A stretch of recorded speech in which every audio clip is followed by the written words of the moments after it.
A možno pozeráš toto video, cez ktoré ťa chcem pozvať na skvelú akciu, ktorá sa uskutoční v Starej Ľubovni 26. tohto mesiaca.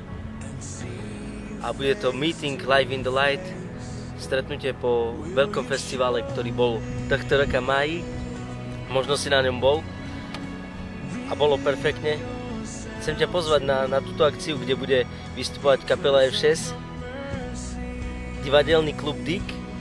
Bude tam aj perfektný kňaz, ktorý bol aj na tohtoročnom Live in the Light, kde mal hlavné slovo, volá sa Martin Mekel a bude aj na tomto stretnutí rozprávať o jednej veci, ktorá je myslím si, pre mladých a pre každého človeka veľmi dôležitá.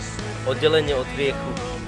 Lebo tento svet nám ponúka veľa vecí, ktoré smerujú iba k tomu hriechu.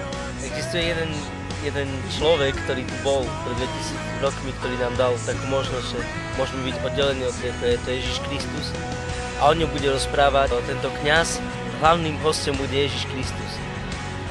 Keď ho chceš poznať viac a chceš byť spasený, lebo k spase potrebujeme to, aby sme sa oddelili od hriechu, aby sme žili s Bohom, tak ťa srdečne pozývam, zažiješ tam kopec zábavy, chvály a krásne spoločenstvo s ľuďmi, ktorí poznajú Boha. Ak túžiš poznať aj ty Boha, tak sa neboj prísť, si srdečne vítaný.